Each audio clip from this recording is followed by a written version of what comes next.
Now, we know from our strength of material course or stress analysis course that the two principal stresses are just like this thin wall cylinder is PR over 2T. They're equal in PR over 2T. So let's go ahead and make this thing. And I'm going to take a 45-degree sector here. Okay, I'm going to take a 45-degree sector. And I can do exactly the same trick that I did here by creating a local coordinate system and rotating it. So let's go ahead. The radius of this thing, mean radius is 40 inches. So we go here, get rid of all the stuff that we don't want.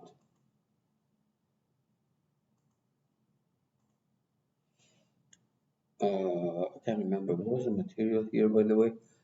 This is also steel. Okay, good.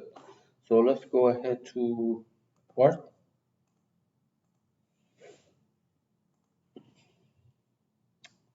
On that vertical plane, I will sketch. Because of symmetry, all I need to do is to take half of this top and the bottom, and you're asked to use 45-degree sector. So I'm going to draw an arc, 40 inches radius. Good. So let's make this thing 40 inches.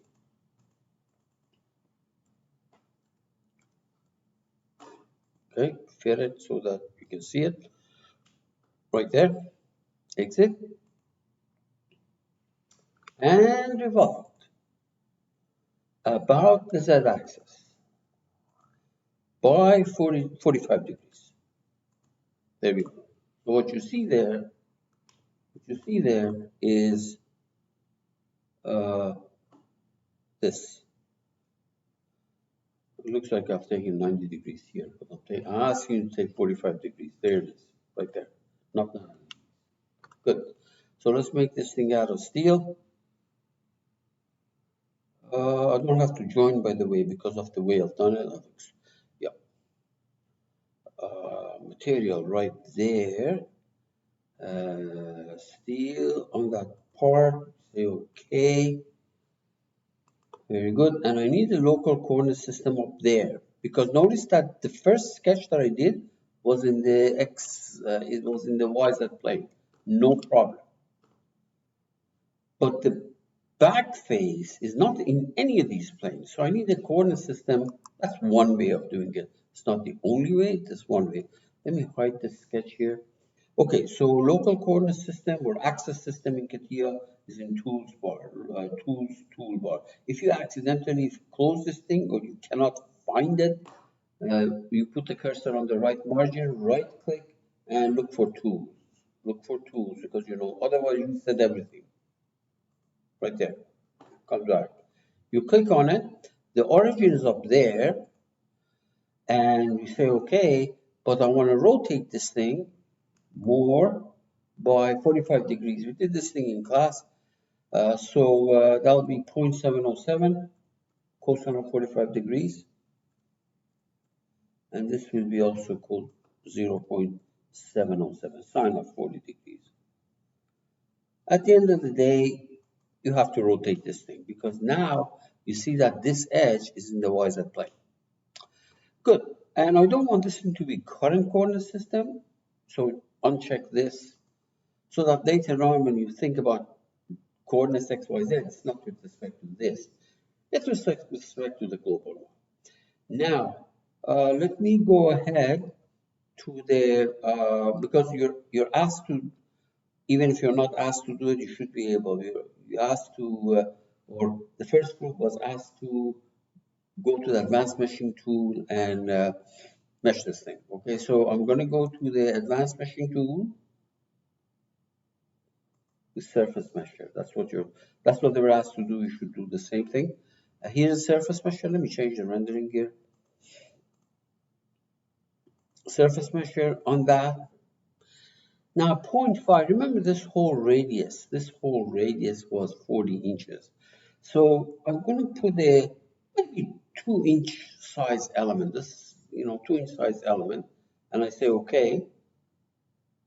Now let's let's say that on this edge, you see that on that edge, I wanted more elements on that edge. So if you look at this toolbar, before you actually do the meshing there is this toolbar here which says local specification. You click on that middle one. The middle one is this thing right there, and it says on this edge, I want maybe, let's make it 50 elements. Okay, you say okay, and now you mesh it. Meshing is this icon. I call it zapping. You see what happened? So you have a finer mesh in this area. So I've shown you how to do a finer mesh if needed, okay? And I say, all right, if you need more help, please watch the video for the morning session too. We say okay, and exit, and there we are. So we have, I could have done that thing with this edge finer, that edge, but I wanted to show you how you can make it finer if you needed to. Now, we're done here, so we're going to go to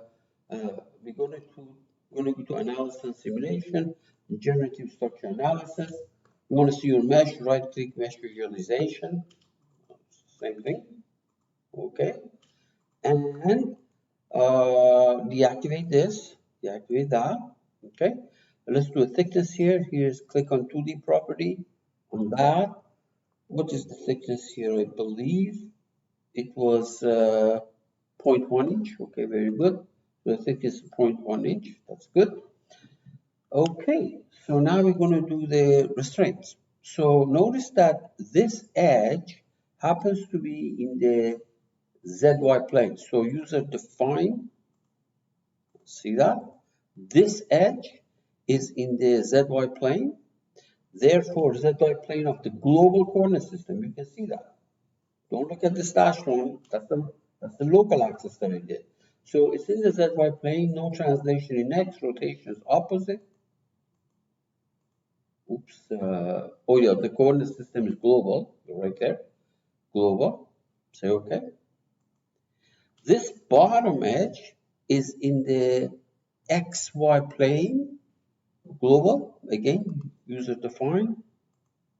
However, it really doesn't matter. It's in the XY plane, that's fine. So let's do this. It does not move in the direction Z, and rotations are opposite that edge. Don't forget to do the global here. Okay. This back edge is in the YZ plane of the user coordinate system. Right there, you can see that. I rotated it 45 degrees. You remember that?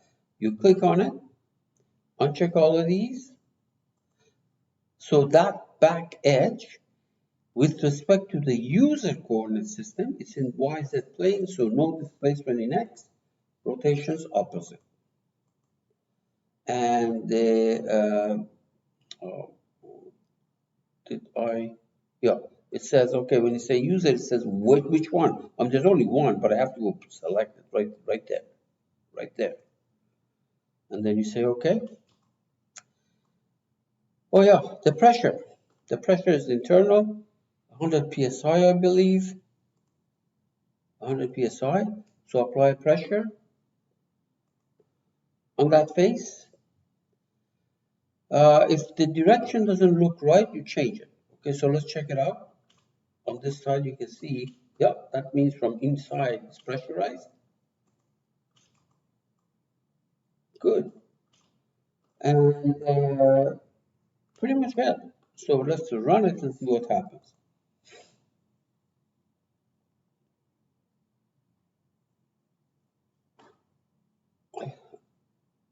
That's okay. So it says that the meshes may not be good. Okay, let's check a few things. First of all, how does it look like? You click on the deformation and you animate it. You can see that it's just blowing like a balloon, and that's the way it should be. You pressurize it, animate it, it's going to blow like a balloon. You want to see one MECH stress? You click on it and you change the rendering to material shading. And you might say, oh, wait a minute, isn't this supposed to be kind of PR over 2T-ish, right? mean, there is a little bit of thing here, but this is all the same place, PR over 2T essentially, right?